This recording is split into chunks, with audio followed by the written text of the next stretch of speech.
Okay. All right, we've done it. We've done it, babe. Our first live together, and we've got it all working. I hope we're doing some new stream thing that's very confusing. Hi, everyone. I hope you're here. So thanks for everyone joining us today. And these lives, Raven and I are going to be doing together on a regular basis, fortnightly, biannually for those of you in America. And really part of this came about because of the conversations that I get to have with Raven, working with her, living with her, traveling with her, and really just to open a conversation about topics that have completely changed my life and continue to touch the lives of others through our in-person events and our online courses, but now that you guys get to access through these live platforms. So here we are. And welcome, Raven. Nice to see you across the screen. And yeah, the topic for today is around self-worth. And I remember when I first met you, some 8-9 years ago, that's probably the thing that stood out the most, is a very grounded, centered empowerment and self-worth in the way that you relate to yourself and the way that you relate to others, that I've just seen grow and expand beyond the years, but also something that has been quite foundational to you, which I think is really unique in this world. So yeah, and it's a topic that so many people, myself included, have, had such journeys with and really struggle with at times, and it just impacts so many areas of life.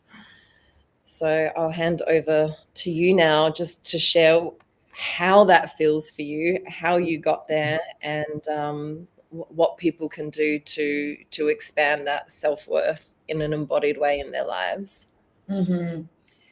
Yeah, so I feel like I was really blessed with a father who always really held space for me and witnessed a lot of my inner and outer world without judgment and gave me unconditional love. So I feel like at a foundational level, that is what's had the most influence. Like if you're not being criticized for who you are or your emotional body, if you're feeling a consistent level of presence as a woman from your father, what I'm learning is that makes a big impact. And I think what I notice is that a lot of women, when they start being active sexually or in relationships, they are tolerating not being fully chosen or not feeling fully loved and being able to receive love. Whereas I was taught from a very early age that sexuality is sacred, that only give my body to someone when I feel love for them and when I'm receiving love. My dad actually recommended that I make love to women first, which I did with my best friend for years. And yeah, my first partner was when I was 19, and it was like 8 months before I made love to him.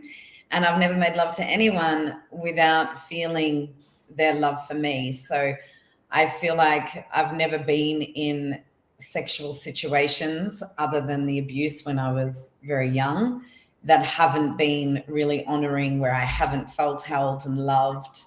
And I've also always been in relationships where there's a high level of devotion from my partner and full choosing from them. And I think in my earlier years before I got into Tantra, I never really thought about that being super unusual. And then in Tantra, everyone's teaching about, this theme around sacred sexuality, of it requiring love and the heart. Whereas, yeah, I already knew that, and that relationships need to be foundationally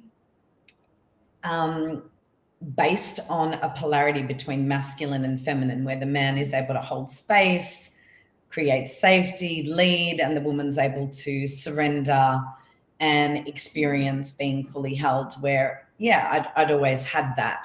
So of course I've had my own relationship challenges, but I've always been with men who hold a strong masculine, and I've never doubted their love for me in and out of the bedroom. So I feel like that made a real difference. And then, yeah, I guess in expanding that level of self-worth, a big shift for me happened when I realized that I got to choose exactly what I wanted in relationship and not settle for anything less. So I'll go more into that and be even more fully myself. So I always had permission growing up to be fully myself. So I've never had an issue, kind of saying what I think and how I feel about things. However, I did have a strong caretaking energy and rescuer energy. So that's been a lot of my journey with self-worth. No, it's like self-worth and receiving, I've realized, go hand in hand. And until we really open to receiving love fully, receiving our needs and not trying to bypass them, I think there was a lot of avoidance on my end of my deep longings and needs, because I would think, oh, I just need to give that to myself, which is definitely a part of the self-worth journey, but it's not the full picture. And I have so much to say about this topic. So if you can ask specific questions. Right. I have a few. Great. So my first question is, for those of us, probably majority of the population, who haven't had that upbringing and haven't had that foundation, how do people actually create that for themselves as adults now when they didn't have that from a parent, from a father? Yeah, so the first way is to cultivate that healthy masculine within yourself. And anyone who knows my teachings knows I'm very passionate about this. So having a masculine awareness that is in relationship with the emotional body, with aliveness, and able to witness that without judgment, create safety for it to be fully there, and also be really present with that, and hold space for that. So there's this thing that I notice so much with people who don't have that healthy father energy within them, where they're over analyzing everything that they're experiencing, and they're feeling something, and then they go into this huge catastrophizing and analysis and focus on these feelings and having to fix them. And it's this obsession with personal development and being the best version of themselves. And it's actually really self-harming to be constantly analyzing and judging your experience, because we're just here having our experience. And I guess that feeling I had with my father of being able to be in my experience, and he was an EFT practitioner, emotional freedom technique. So often when I had feelings arise, he would get me to tap on different parts of my body and say, even though I'm feeling sad or angry or frustrated, whatever I was feeling, I deeply and completely accept myself and love myself unconditionally. So this modality is very aligned with Tantra in the sense that no matter what we're feeling, we're still lovable.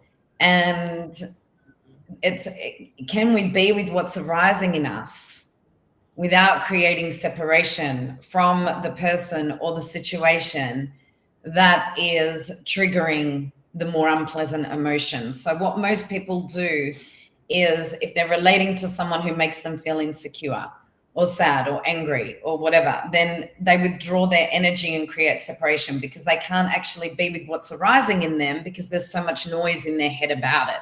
Like, what are they thinking about me? Why did they say that? Does this mean this? Does that mean that? I'm not good enough. Or, like, maybe they're trying to make me feel bad about myself, and all of this talking, all of this judgment, rather than just noticing. So meditation is such a key part of this.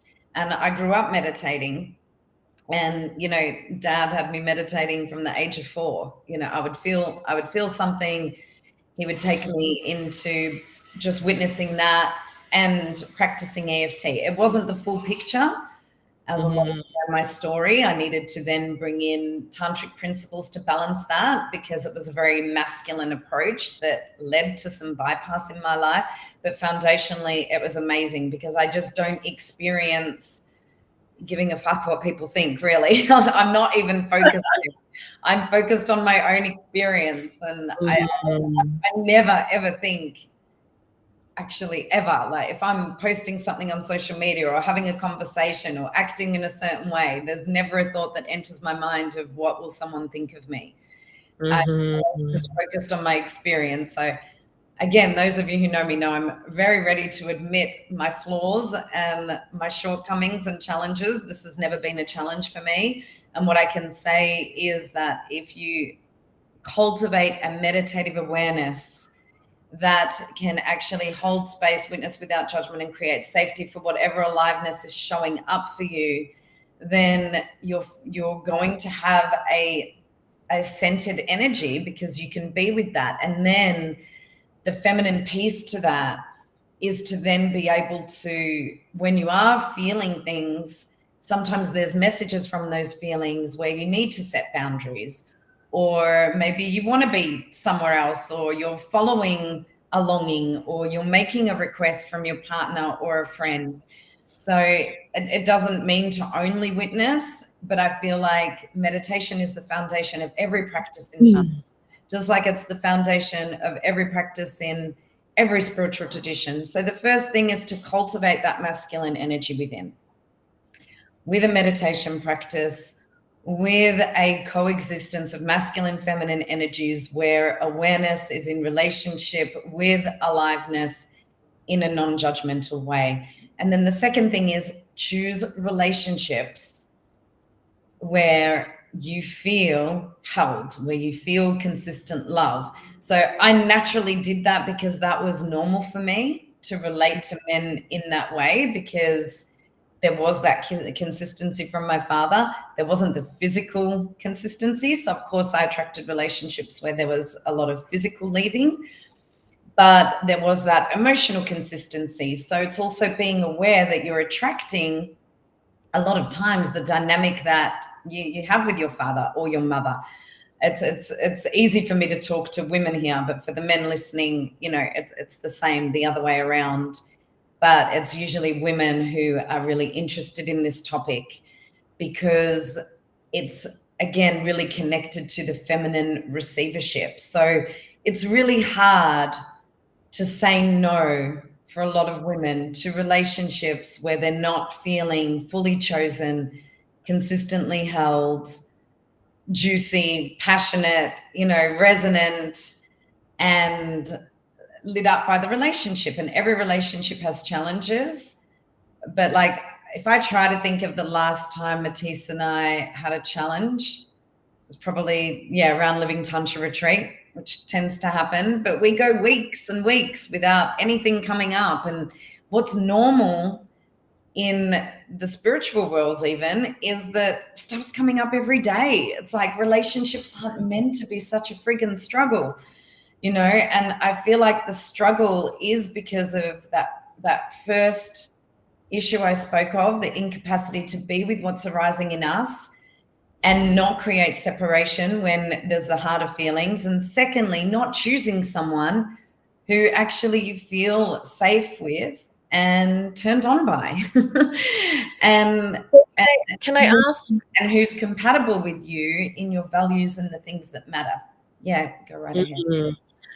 So where is that balance in relationship then for people who are working with this self-love, but don't have that inherent knowing that they're lovable, that you grew up with, that in relationship those obsessive thoughts are coming, and then kind of there can be some sabotage in the relationship, versus that they're incompatible with that other person, because that over analytical mind that goes into like negative outcome focus and overthinking, catastrophizing, what part of that is like an internal reality of actually creating more drama than is actually there, versus that the relationship is incompatible? how to differentiate between that. Right. So the obsessive compulsive doubting and thoughts, that is one thing. And then incompatibility is obvious. It's like, okay, does their lifestyle align with my lifestyle? Is the lifestyle that they have compatible with the lifestyle that I want? Am I turned on by them? If you're not turned on by them, you're not compatible. If your lifestyle isn't aligned, you're not compatible. If your values aren't aligned, you're not compatible. And when I work with people, it becomes very obvious very quickly. Like sometimes I'll be working with a woman who wants to be a mum and her partner doesn't want to be a father. And there's all of this inner turmoil about this. It's like, get out of the relationship. If that's really important to you, get out of the relationship. Or maybe a woman's with a man with a young child or vice versa, and they're not actually wanting to be a parent. Get out of the relationship. Like, stop compromising what's important to you. Or maybe the person's style of communication or the place they're at with their inner work, it feels obvious that it's not resonant with you. And we know there's the logical, objective looking at a relationship and seeing the incompatibilities. And then there's the deep intuitive felt sense. And the fact that you're doubting it all the time could be because of obsessive compulsive thinking about the relationship. Anyone who's obsessed with relationship is going to doubt the relationship, right? But just because they're doubting the relationship because of that doesn't mean they're not also doubting it on well-founded grounds of incompatibility. So you just really need to look at it objectively. And if your consciousness, your hearts, your sexuality are aligned and you're still doubting it all the time, then you know that it's because of your obsessive compulsive thinking about the relationship and focus on the relationship. Mm-hmm. And anyone who is relying on relationship as their main source of joy, rather than an addition to their joy, is going to, of course, doubt the relationship because they're putting all of their eggs in one basket, and no one's going to be able to fulfill that. If you're not feeling joy from the inside out, then you're going to create problems in your relationship. Mm-hmm. Yeah. Yeah, beautiful. Thank you.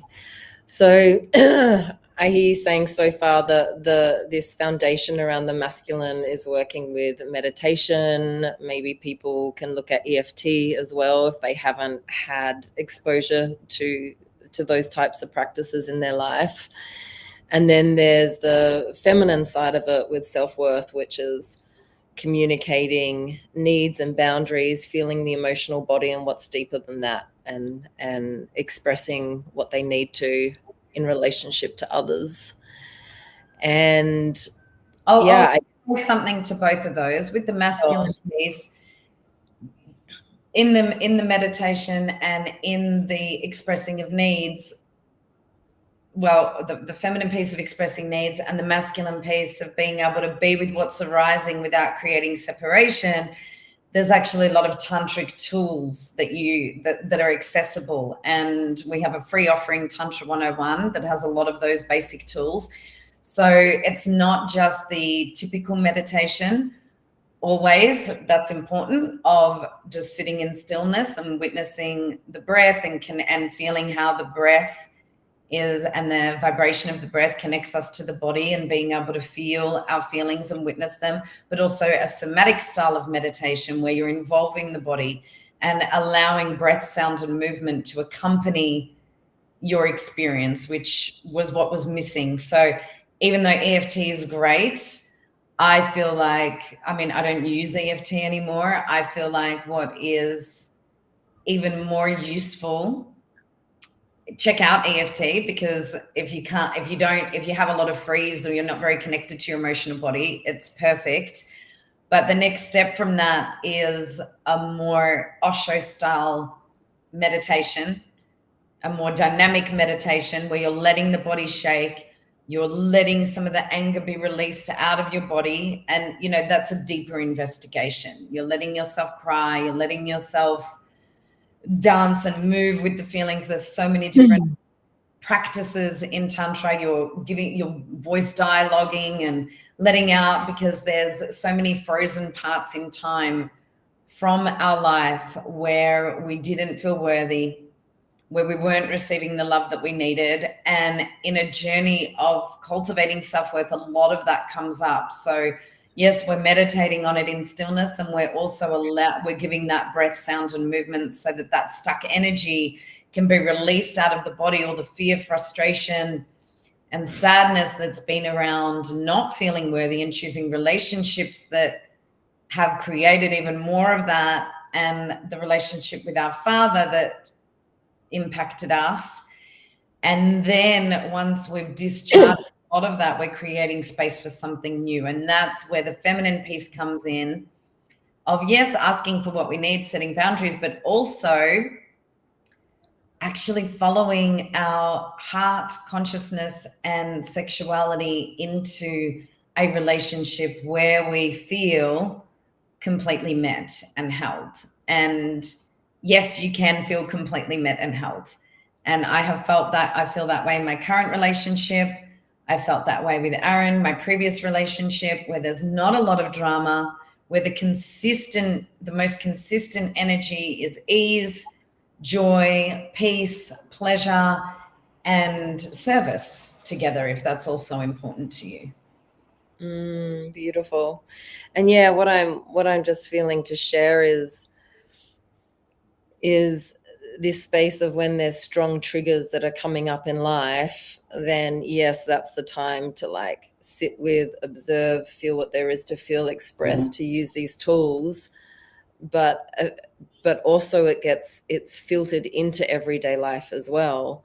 So it's watching the thoughts throughout the day. It's catching when there's tension and a contraction in the body, and allowing that to release. Like public toilets for me are great for that. You know, like now where I am in my journey, I can't bottle it up anymore. It's very hard to suppress it. So I'll go off and I'll have a little shake and I'll release what there is. So it's like this deep mining when there's something big there to feel, and to really give yourself the time and space to go there. But it's also just becomes a day by day experience where it can be even some deep breaths and sound while you're driving your car, while you're going to your next meeting, while you're on the toilet. It kind of becomes a way of life as well. Yeah, I love that you're bringing that up. It's not just on the mat in meditation, in ashram, it's in our everyday interactions with life. Yeah, and Tantra is life. And the ultimate practice of Tantra is that life is a meditation. And we really need to start to witness all of the ways that we create separation from anything that's not validating us. And the core issue with self-worth is that whoever has low self-worth is needing their worth to be validated by praise, by reassurance, by feeling uplifted or feeling like they're needed, or whatever it is. It's coming from an external source.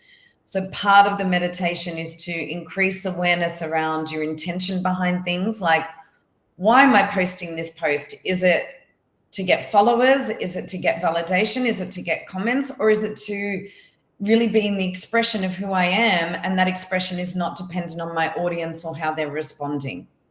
And then when we're socializing, or when we're talking to our partners, or when we're making choices, why am I choosing to go here, to go there? Why am I wanting to express this? Is it to get validation and reassurance? Or is it because this is what feels most natural? This is what's in my joy. And yeah, it's really interesting, because I find that most people are either self-obsessed or obsessed with their relationship, or a combination of both. Usually what's happening inside is happening outside. And when we're not so obsessed with getting people's approval, with feeling amazing, with having to, like avoiding situations that don't make us feel good, only wanting to be in situations that do make us feel good, all that over-analysis, comparison, competition, obsessing over what our partner's thinking, feeling, doing. It's like the same obsessive thoughts we have about ourselves, we have about our partner. So this journey into self-worth is actually letting go in a way of the small self, or so much attachment to the identity, and just being in the present moment, returning to the innocence of a child.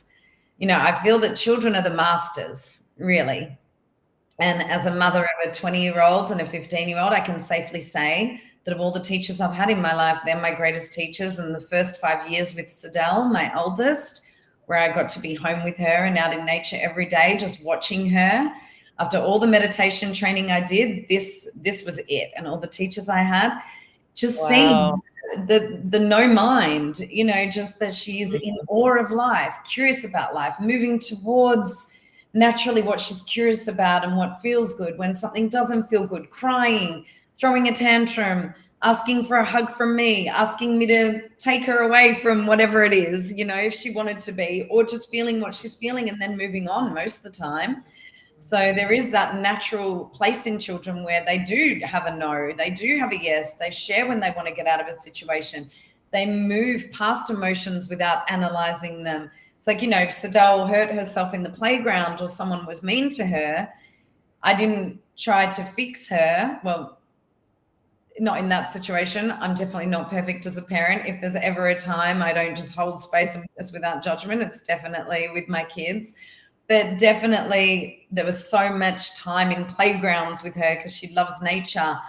And if something happened, I would just let her cry. I would just hold her. You know, caressing is a meditation in Tantra, that a soothing caress. And I wouldn't say, oh, don't worry about what they said, or really say anything. I would just hold her and say, yeah, that's fair enough that you're feeling sad, because those words are often what my dad would say. You know, we'd do EFT together and he's like, how are you feeling? I'm like, sad. He's like, yeah, fair enough. Validate that. He had like a 3-step process with me where identify what you're feeling, validate your experience, and then tap on it. And I still naturally have that imprint of identify it, validate it, and then yeah, I don't just tap on it anymore. I also use express and release tools and aspecting and voice dialogue and lots of different things. So the point here is that when we're actually living in our naturalness, like a child, which is the highest posture, the most enlightened posture, before we've been indoctrinated or conditioned to believe that our emotions aren't okay, right? Before we're told, don't throw a tantrum, don't get angry, go to your room and do that, or whatever it is. We have a capacity to be very present. And this is what all of this comes down to. This is what all spiritual practice comes down to, is can we be present right here, right now?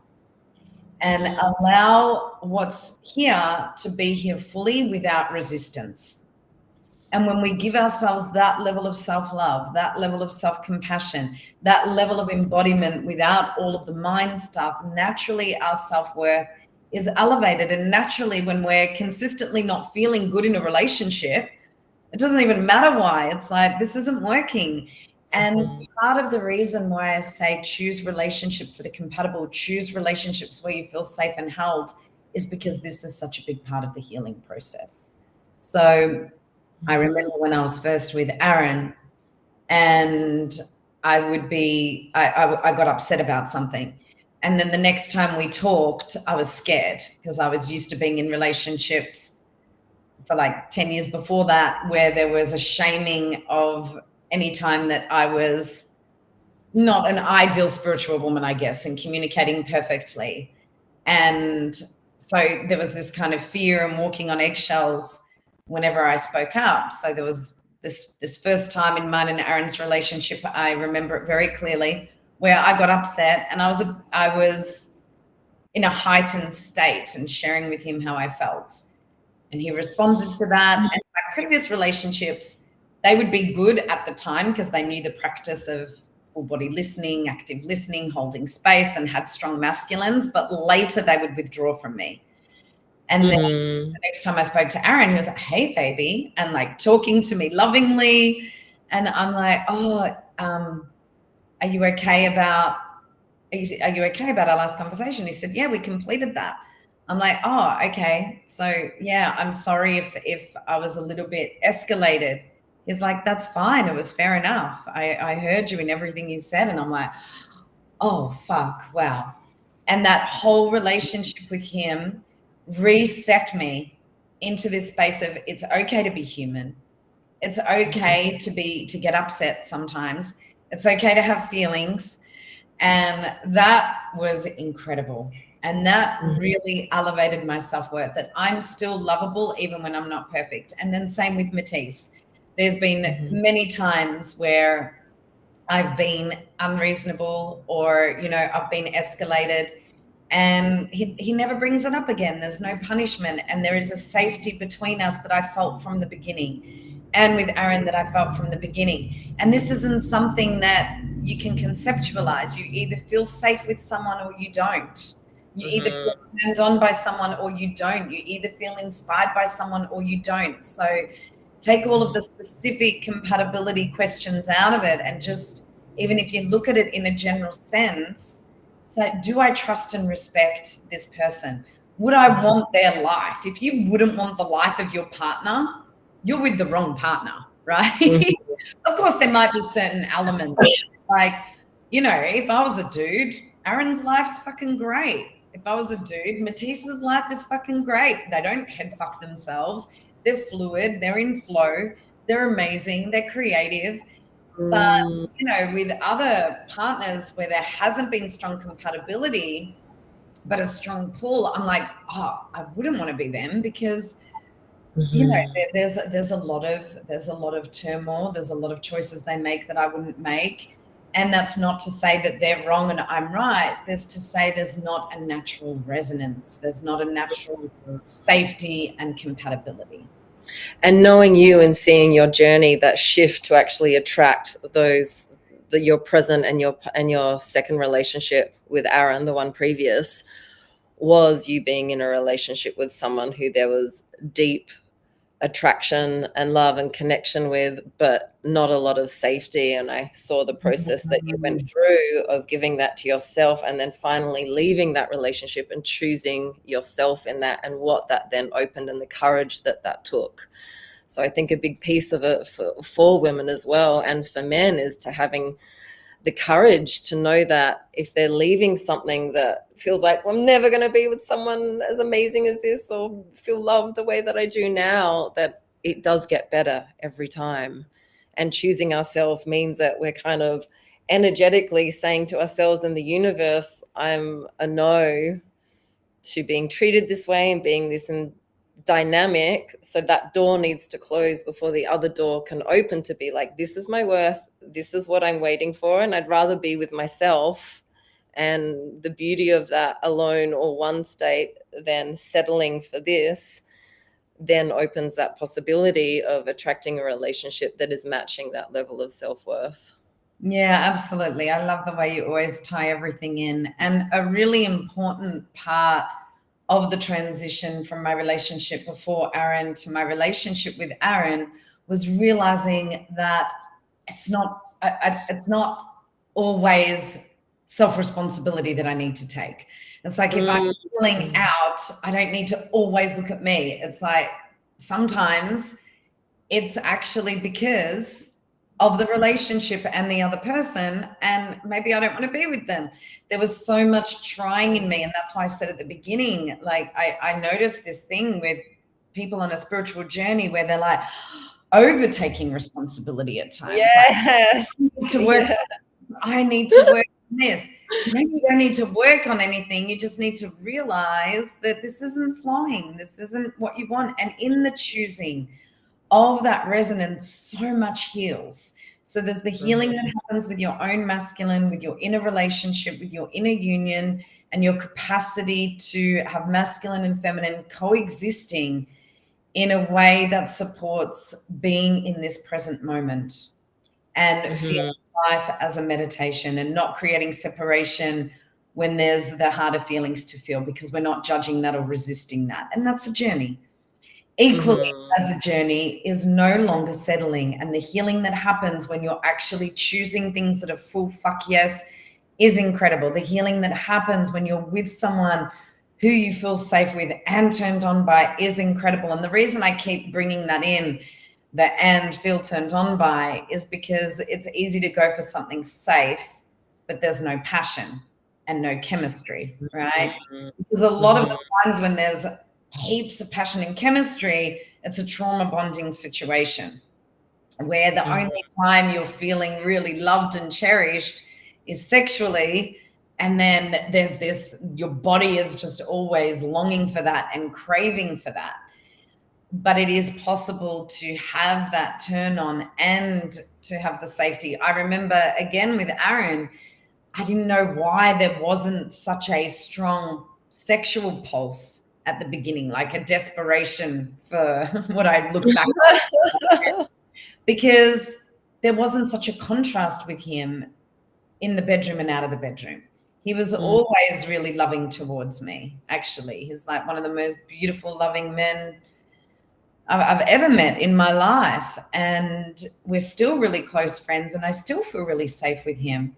And it's a beautiful thing to be with someone who is in the energy of gratitude, love, exploration, following their heart, following their joy, being able to fully choose you and commit to you 95% of the time.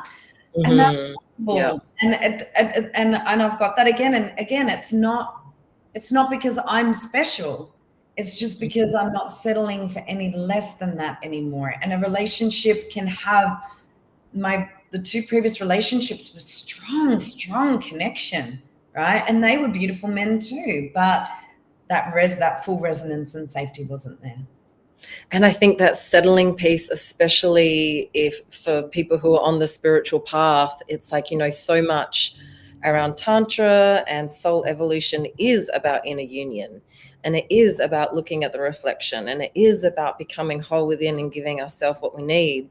But then that can be done to the extreme. And then everything is about, oh, well, what do I need to improve? And, I've seen in my own psyche how a situation that once I leave a relationship, I objectively look at and go, how did I possibly think that was okay? Spiritual hat on, I'm like, I'm understanding, oh, well, this was my part. And then I'm like having compassion and understanding their part. But the body knows. And, looking back on those situations, I'm like, how was my body feeling? I was feeling sick to my stomach. I was feeling contracted. I wasn't feeling safe. And I think, the work that I've been doing with you and what we share with the Academy is, it's like, I'm really getting that bit where we can't trust the mind a lot of the time when we're in this like push-pull dynamic of relationship. But actually, if we just go, all right, I'm not going to try and figure this out with my spiritual psychology hat on, but actually just feel the truth of what's there. And then it's really simple and it becomes really clear. I don't feel safe. I'm not actually in love with this person. I'm not actually in love with this person. I'd be rather hanging out with my girlfriend or on my business because this person is inspiring me, so there's so many elements to it that if we just drop into the body rather than, how sneaky is the ego and the mind that it even brings all your spirituality in as a way to bypass what we're feeling.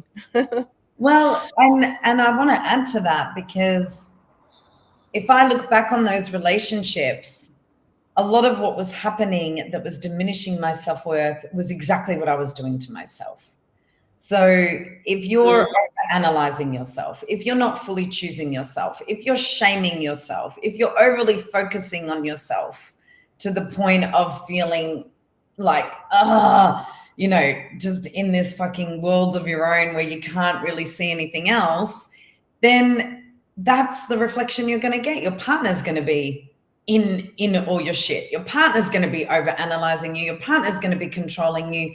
So there is the self-responsibility, I guess, that does come into it. And the logical mind is to actually ask yourself, what is it that I don't like about what's happening in this relationship?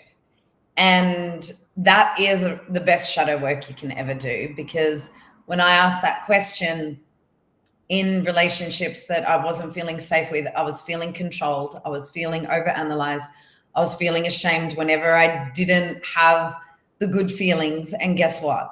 I was doing all that to myself. I was controlling myself, I was controlling my behavior, I was analyzing everything, and I was definitely thinking there was something wrong with me still when I wasn't this perfect spiritual woman. So part of my healing of that was the self-love, self-compassion, and absolute holding of all of my vulnerability, and really embodying the tantric principle that I was teaching at the time, but then embodied it at the next level, which is that all of me is lovable.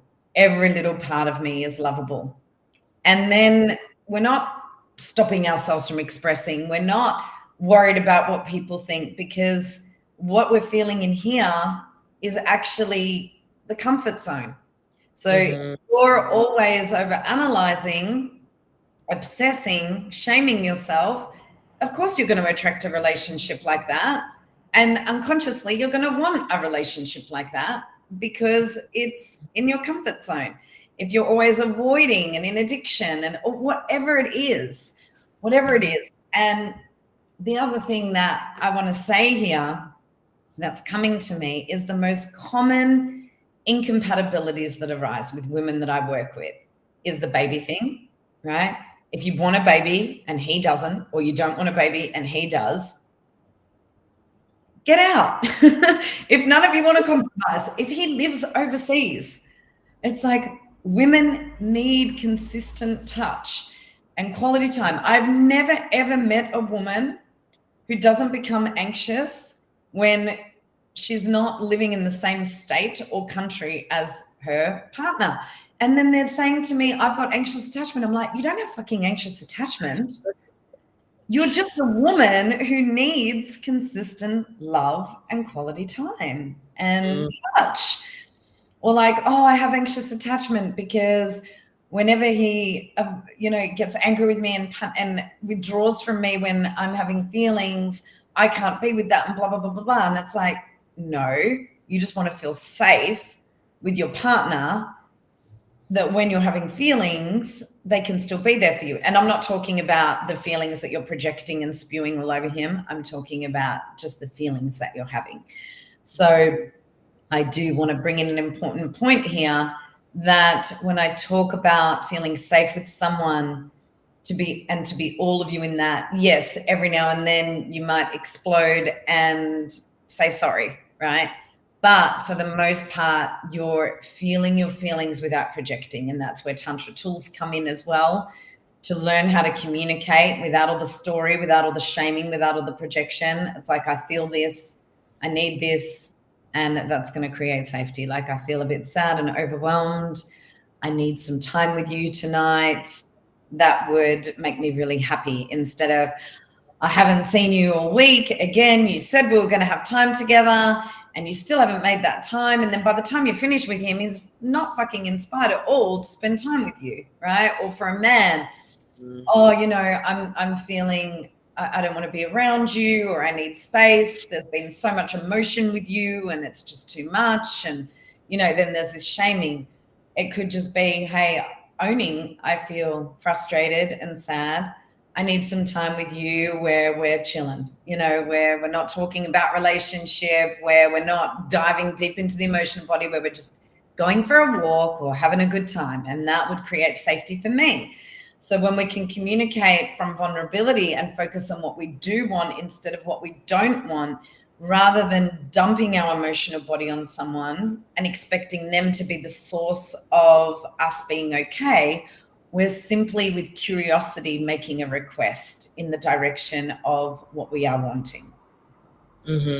Absolutely. And a lot of what you've just spoken into, and actually for this whole live, is in Tantra 101, our free offering. So we will put a comment somewhere in Instagram in the comments after this live, so that you can access that, because it's an incredible resource and very in-depth.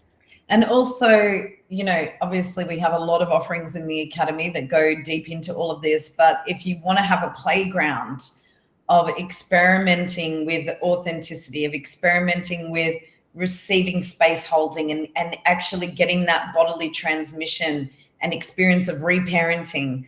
We do a lot of that in Living Tantra Retreat. We do a lot of reparenting. We do a lot of practices where you get to feel someone's loving presence that doesn't have any agenda, practices where sexuality and the heart are connected, where you get to release stuck energy and witness other people in that and normalize the emotional body and feel that there is such a beautiful sacredness to allowing all of that, and then all the joy that's experienced. So there's one in Bali coming up with Tara and Aaron. Then there's one in a few weeks. And then there's one in Costa Rica at the end of the year with Aaron and myself.